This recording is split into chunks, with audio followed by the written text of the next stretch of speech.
15 warning signs ng isang pekeng kaibigan. Yan ang tatalakayin natin sa video na ito. Ako nga pala si Engineer Morgan Sai ng Ilocano Defenders. So, 15 or 15 warning signs ng isang pekeng kaibigan. Let's go to the number 1. Una, hindi ka nila sinusuportahan.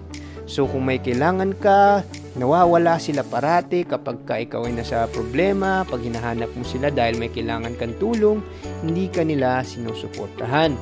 Pangalawa, parati silang nakikipagkompetensya sa'yo. Kumbaga, parang may inggit sila sa mga accomplishment mo sa buhay. Pangatlo, parati lang pinaparamdam sa'yo na mali ang iyong direksyon. Kumbaga, they make you feel bad about yourself. Parating may kantsaw at pinaparamdaman nila na maging malungkot ka sa mga desisyon na nagawa mo. Pang-apat, dahil sa kanila, nagkakaroon ng mga taong may galit sa'yo or ng mga taong may inggit sa'yo, parang nadagdagan ka ng kaaway dahil sa kanila. Pang-lima, parati nilang kailangan ng atensyon. Parating sila na lang ang importante sa relasyon ninyo. Pang-anim, parati kanilang pini-peer pressure. So usually pinipressure kanila na pumasok sa isang bisyo o sa isang maling bagay para magkaroon ng isang pressure ng maling direksyon na tatahakin mo sa buhay mo. Number 7, masyado silang narcissistic. Ang ibig sabihin nun, masyado silang obsessed sa sarili nila. Lahat na lang ng importante sa mundo ay tungkol sa sarili nila. Wala silang masyadong pake sa'yo. Number 8, masyado silang naiinggit sa'yo. Masyado silang jealous sa kung anong meron mo sa buhay, anong mga na-accomplish mo sa buhay. Number 9, masyado silang toxic kasama. Lahat ng mga emosyonal na nararamdaman nilang mabigat, parati nilang binubuhos sa'yo ang kanilang mga toxic na pag-iisip at emosyon.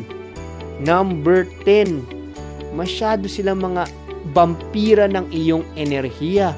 Parang nauubos ba yung mga enerhiya mo dahil ang dami mong napakinggang mga negatibo, toxic at emosyonal na bagahe na parati nilang binubuga sa'yo.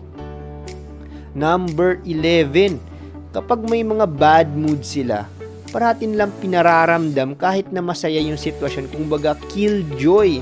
Gusto nila naman mabasag ng trip. Parati silang nambabasag kapag meron silang bad mood. Gusto nila na kung masama ang pakiramdam ko, dapat lahat kayo masama rin ang pakiramdam. Parati silang basag trip, killjoy. Number 12, hindi sila malunong magpatawad, Parang yung mga maliliit na bagay na ang tagal na nakalipas, parati nilang naaalala. Naalala mo yung panahon, ganun sila. Yung mga panahon na ginanon hindi ko makakalimutan yung ginawa mo nung bata tayo. Ang tagal na nun, di ba? Parati silang may hinahawak na grudges, hindi nila makalimutan. Yan ang isang sakit ng isang pekeng kaibigan. Number 13, parati silang nakafocus sa panlabas na anyo or appearances. Parating pinapalabas nila sa mundo na okay kayo, magkasama kayo, parating maraming pictures na nakangiti, pero yun pala, hindi naman pala okay ang pagsasama nyo. Pero pinaparamdam nila or pinapaalam sa mundo na okay lahat, pero hindi pala. Number 14, parati nilang ginajudge ka. Masyado silang nangangantsaw sa mga direksyon mo sa buhay, sa mga desisyon mo. Parati nilang kinakantsawan. So, hindi na healthy ang pagsasama nyo dahil parating negatibo ang pangangantsaw niya sa'yo. And number 15, nagko-contact or nag-reach out lang sila pag kailangan kanila or kapag may kailangan sila. Yan ho ang pang-15 senyales or warning sign ng isang pekeng kaibigan. Ngayon, ano dapat ang gawin kapag may natuklasan kang pekeng kaibigan? Mas maganda, dumistansya ka na lang. mas mabuting walang kaibigan kesa may pekeng kaibigan. Yun ho ang maipapayo ko. Hindi mo po kailangan ipilit na magkaroon ka ng kaibigan. Minsan nga, mas magaan ang buhay na alam mo ang status ng mga relationship mo, na alam mo na hindi talaga tunay na kaibigan ng turing mo sa mga taong to. Pero kung hindi, meron ka lang simpleng, magandang acquaintanceship or normal parang pagkakilala, pero hindi mo kailangan gawing kaibigan. Kasi yung iba minsan nagpipilit na gusto nila may masabi, may mga kaibigan sila, pero mas masama ang may peking kaibigan kesa walang kaibigan.